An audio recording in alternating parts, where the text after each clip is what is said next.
തിരുവനന്തപുരം വിമാനത്താവളത്തിലെ IB ഉദ്യോഗസ്ഥയുടെ ആത്മഹത്യയിൽ പ്രതി സുഗാന്തിനെതിരെ നിർണായക തെളിവുകൾ പോലീസിന് ലഭിച്ചു. സുഗാന്തിന്റെ ഐഫോണിലെ ചാറ്റുകൾ പോലീസ് കണ്ടെത്തി. ഇതിൽ സുഹൃത്തായ പെൺകുട്ടിയോട് എന്ന് ആത്മഹത്യ ചെയ്യണമെന്ന് സുഗാന്ത് ചോദിക്കുന്നതായി പോലീസ് കണ്ടെത്തി.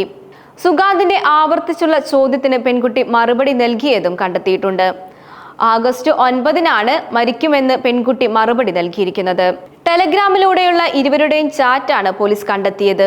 ഇതോടെ പെൺകുട്ടിയുടെ ആത്മഹത്യയിലെ സുഗാന്തിന്റെ പങ്ക് വ്യക്തമാക്കുകയും ചെയ്യുന്നുണ്ട്. IB ഉദ്യോഗസ്ഥയുടെ മരണത്തിൽ പോലീസ് അന്വേഷണം വേഗത്തിലാക്കണമെന്ന് ആവശ്യപ്പെട്ട് കുടുംബം രംഗത്തെത്തിയിരുന്നു. മരണമുണ്ടായി 57 ദിവസം കഴിഞ്ഞിട്ടും പ്രതി സുഗാന്ത് സുരേഷിനെ പോലീസ് പിടികൂടിയിട്ടില്ലെന്ന് കുടുംബം പറഞ്ഞു. സുഗാന്ത് സുരേഷിനെ എന്തുകൊണ്ട് അറസ്റ്റ് ചെയ്തില്ലെന്ന് ഹൈക്കോടതി പോലീസിനോട് ചോദിച്ചിരുന്നു. 2 മാസമായി അറസ്റ്റ് ചെയ്യാതിരുന്നതിന് വിശദീകരണം നൽകണമെന്നും പോലീസിന് കോടതി നിർദ്ദേശം നൽകി. സുഗാന്ത് സുരേഷ് ഒളിവിലാണെന്ന് പോലീസിന്റെ വിശദീകരണവും കോടതി തള്ളി. ആധുനിക കാലത്ത് ഒരു വ്യക്തിക്ക് എങ്ങനെ ഒളിവിൽ കഴിയാനാകുമെന്ന് കോടതി ചോദിച്ചു. സുഗാന്ത് മറ്റ് സ്ത്രീകളെയും ലൈംഗിക ചൂഷണം നടത്തിയിട്ടുണ്ടെന്നും മുൻകൂർ ജാമ്യാപേക്ഷ എതിർത്ത് പ്രോസിക്യൂഷൻ അറിയിച്ചു. ജാമ്യാപേക്ഷയിൽ ഹൈക്കോടതി തിങ്കളാഴ്ച വിധി പറയും. ഹൈക്കോടതിയിൽ നിന്നും അനുകൂല നിലപാട് ഉണ്ടാകുമെന്ന് IB ഉദ്യോഗസ്ഥയുടെ കുടുംബത്തിന്റെ പ്രതീക്ഷ. വിധി വരും വരെ സുഗാന്തിന്റെ അറസ്റ്റ് കോടതി തടഞ്ഞു. തിരുവനന്തപുരം പേട്ട പോലീസ് രജിസ്റ്റർ ചെയ്ത കേസിൽ ബലാത്സംഗ കുറ്റമാണ് സുഗാന്തിനെതിരെ ചുമത്തിയിരിക്കുന്നത്. IB ഉദ്യോഗസ്ഥയുടെ മരണത്തിന് ശേഷം മുതലേ സുഗാന്തിനെ കാണുവാനില്ലായിരുന്നു. ലൈംഗിക പീഡനത്തിന് തെളിവുകൾ ലഭിച്ച സാഹചര്യത്തിലും സുഗാന്തിനെ അറസ്റ്റ് ചെയ്യാൻ പോലീസ് മടിക്കുകയാണ്.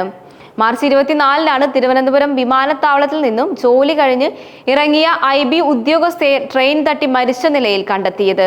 സഹപ്രവർത്തകനും സുഹൃത്തുമായ മലപ്പുറം സ്വദേശി സുഗാന്തുമായുള്ള ബന്ധത്തിലുണ്ടായ തർക്കത്തിലാണ് ഉദ്യോഗസ്ഥ ആത്മഹത്യയിലേക്ക് പോയതെന്ന നിഗമനമാണ്. സുഗാന്തിനെതിരെയുള്ള എല്ലാ തെളിവുകളും നൽകിയത് IB ഉദ്യോഗസ്ഥയുടെ മാതാപിതാക്കളാണ്. IB ഉദ്യോഗസ്ഥയുടെ മരണത്തെ തുടർന്ന് ഒളിവിൽ പോയ സുഗാന്ത് സുരേഷിന്റെ വീട്ടിൽ മാതാപിതാക്കൾ തിരിച്ചെത്തിയിട്ടുണ്ട്. വട്ടംകുളം പഞ്ചായത്തിലെ ചന്തക്കുന്നിന് സമീപമുള്ള വീട് 2 മാസത്തോളമായി അടച്ച നിലയിലായിരുന്നു. കഴിഞ്ഞ മാസമാണ് ഇവരെത്തിയത്. ഇതോടെ ചെറുതും വലുതുമായ 8 പശുക്കളും ഒരു വളർത്തുനായയും കോഴികൾ എന്നിവയെല്ലാം പട്ടിണിയിലായിരുന്നു. വിവരമറിഞ്ഞ് ഗ്രാമപഞ്ചായത്ത് പ്രസിഡന്റ് MA നജീബ്, വാർഡ് അംഗം AS സുകുമാരൻ എന്നിവരും പരിസരവാസികളും എത്തിയാണ് കുറച്ചു ദിവസം ഇവരെ സംരക്ഷിച്ചത്.